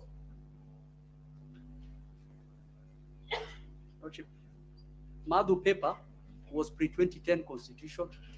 It was a commercial matter, a restitution in private law.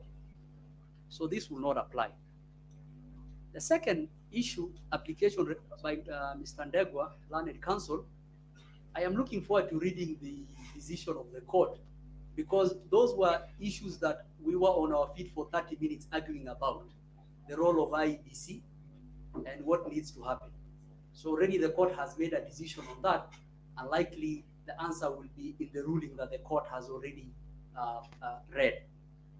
Third one, and most importantly, I want to point to the court the case of Eliud Matindi and two others versus the President of the Republic and the PSC, E084 of 2023. It is the CAS matter.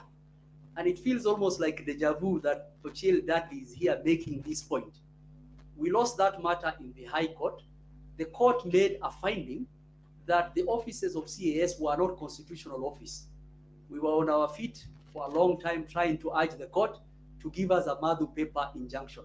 And the court said, if the issue related to constitutional compliance or constitutional infraction, as the court has already noted, that the position of the Constitution must remain operational from the decision of this court, then that injunction will not apply. The remedy is for the parties to apply to the Court of Appeal for an appeal or a review of that decision. So those three things can clarify those two issues for the court. We think these applications are not merited, and the court and the parties should put more effort in their 5-2B application. Thank you.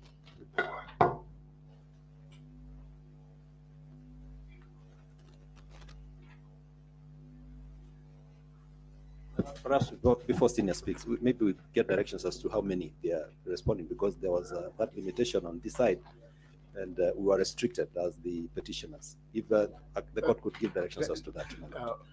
Let Mr. Moses speak. Thank you, my lord. My lord, but you have not given us directions as to how many of them should address you. That the petitioners were restricted. We said 2. 3 of them have already spoken. My lord. Mr. Moses, nothing stops you from saying that you adopt the position of your predecessor.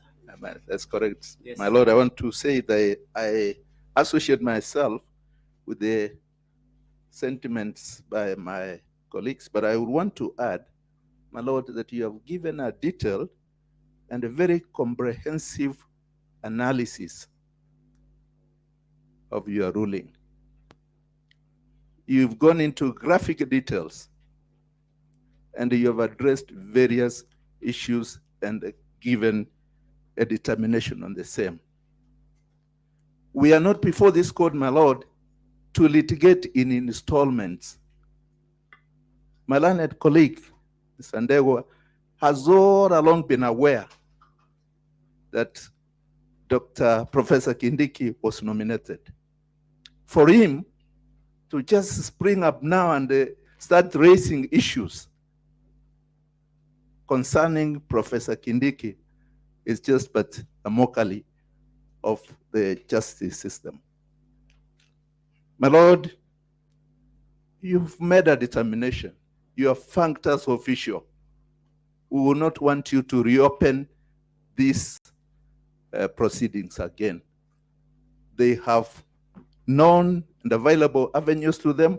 Let them proceed on those avenues. I submit, my lord.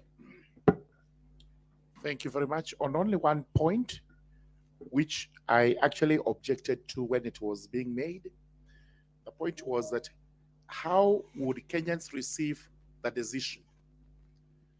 I'm not so sure whether this is what these applications should be based on, because whichever way, there will be parties that will be aggrieved by the decision. There are many others that will be satisfied. Do not be misled that there would be protests, just the way I also cannot mislead you by saying there will be jubilation and celebration everywhere. The position remains, the court has rendered itself in a decision, the court is thanked us, and therefore we have now to move on. Any party aggrieved knows what to do, which is either to appeal, apply for a review, variation, or whatever it is they have to apply for. If the processes that will take place after this would be contra the Constitution, every party knows what to do, and this court is still seized of the matter, and they will be coming over here for a pronunciation on what the constitutional rights are.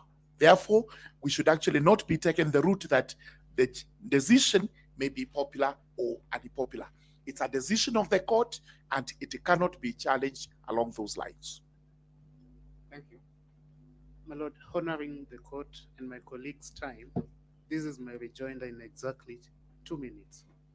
My lord, Rule 32.2 of the Mutunga rules allows us to make this application informally as we make it. Rule 32.2 of the Mutunga rules allows us to make a Madhu paper application as we do. It says the application can be made informally immediately after delivery of the judgment. Rule 32.2 Mutunga rules. My lord, this president, the Attorney General, when on the other side has many times sought a Madhu paper injunction. In the Finance Act litigation, where my friend Mr. Somane was present, Justice Majanja presiding, this court in this room issued a Madhu paper injunction. My Lord, on the last point, my learned friend Mr. Ojenda sounds familiar with the Madhu paper case. It's a Court of Appeal decision. And you saw the first one, Bat versus Rent Tribunal. It is one of the most cited cases on the question of stay. And in that case, the Court of Appeal said, my Lord, allow me to read, and then I'll sit down. There is no inconsistency in granting such an injunction, a Madhu paper injunction, after dismissing the motion. The purpose of the order is to prevent the Court of Appeal's decision from being rendered nugatory, should that court reverse the High Court's decision. The respondents concede that you could be wrong. There's human infallibility. The purpose of the request we make is to respect that issue. What if you are wrong? And you allow the wrong person to come into the high office if just established. My Lord, allow the request for 7 days. Thank you so much, my Lord.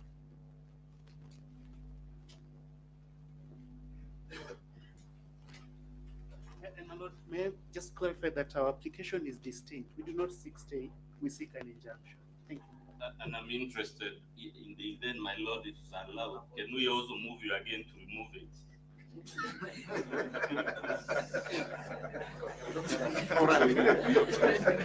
My Lord, I think in view of Article 50, they also have a right to make that application. Your Lordship, allow me to draw your attention to Article 149, Clause 1. That London is not burning, and that a vacancy is contemplated, and actually a vacancy of 74 days, within which due process ought to be initiated to ensure that a rightful person, fully qualified, fully known in law, fully appreciated by the law, takes over office. Therefore, this vacancy is a constitutional vacancy.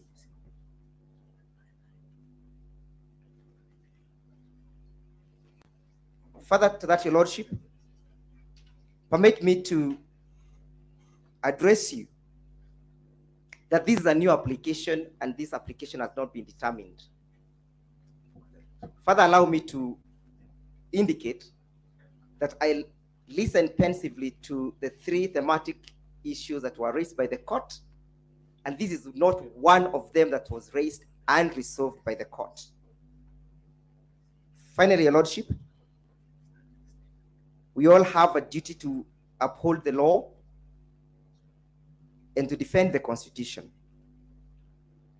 On the 16th of October 1953, Fidel Castro had this to say in his defense, that history will absolve me. History will absolve the petitioners. That we have brought to your attention that you have the duty to protect the Constitution, that a person qualified should take over. I'll wait for the ruling. Finally, Mr. Somane has not addressed you on the qualification and the ability of a person to meet those qualifications under Article 99 and Article 137. He has not even told you that they are not applicable. If the court wants to say they are not applicable, history will absolve me. If the court wants to say that has no power to defend the Constitution, history will absolve me. If the court wants to pave way and mutilate this Constitution, history will absolve me. If the court wants to midwife an injustice, history will absolve me. I am most obliged.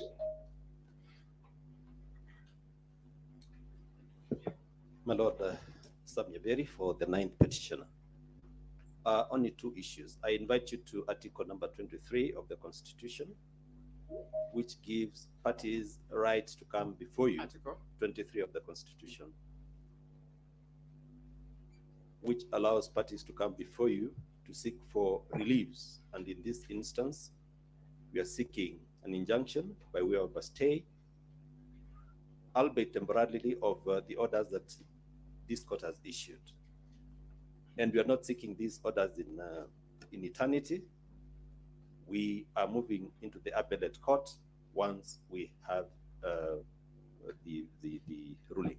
Number two, my lord, I invite you to the application by the 9th petitioner, the notice of motion application dated 18th of October, because there was an allegation that we have been sitting here and it's coming as news that Professor Kithure Kindiki has been nominated to take over the DP position.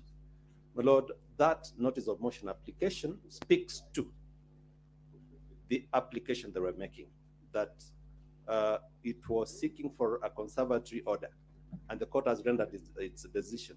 So we are inviting you kindly to exercise your discretion so that we may have that application processed before the appellate court if it is found of merit, so that we don't have to have it as an academic exercise. Thank you, my lords.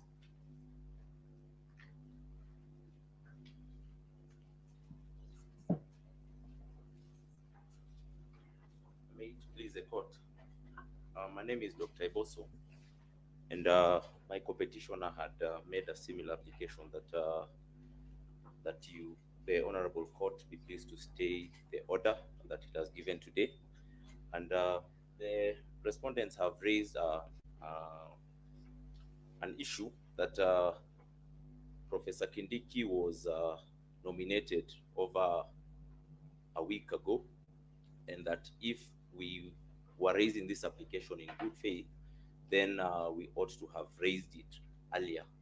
I wish to refer the court to its directions, which made it clear that one, the only applications it was going to hear were the two applications that were before the court. And this was made despite protests that my co-petitioner and I have raised for the last 2 weeks, that we have applications that seek similar orders and they've not been heard. However, I also would wish to direct the court to its own directions, which directed that we file amended petitions because many of the petitions had been overtaken by time. And if you look at our petition as amended, we actually raise concern about the process of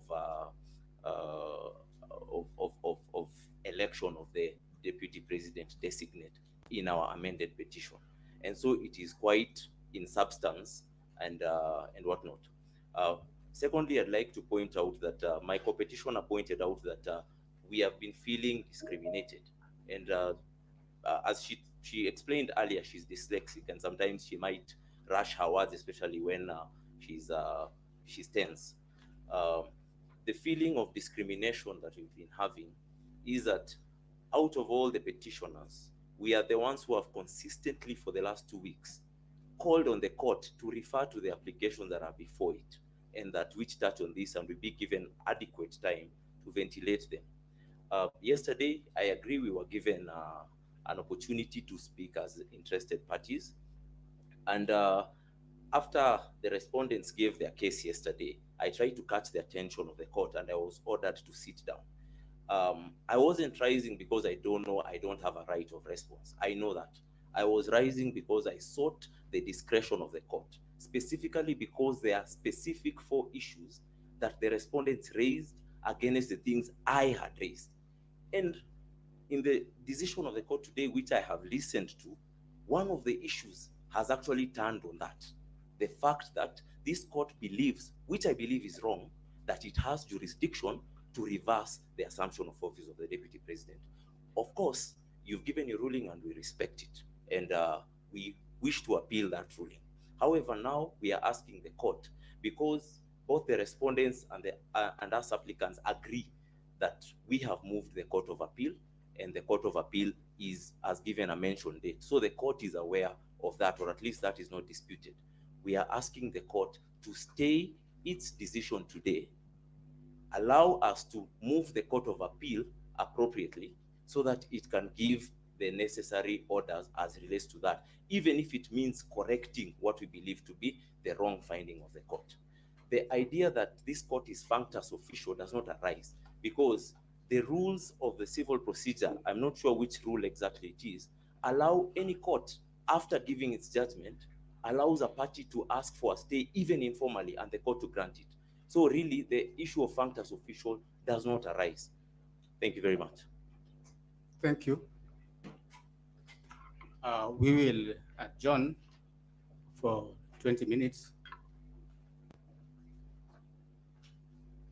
We'll be back at 5:30.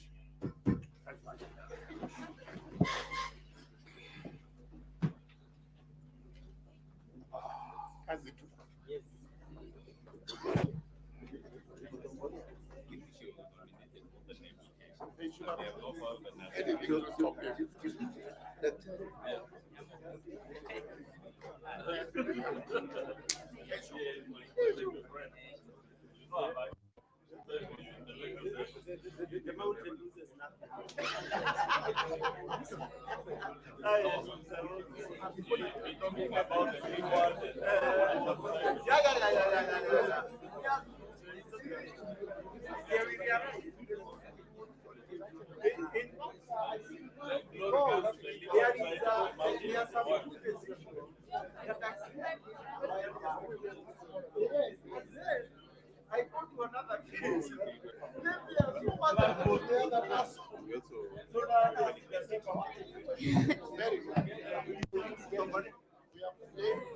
Excuse me. All right, there you have it. The rulings by the High Court today is that the court has cleared the path for that is Deputy President nominee.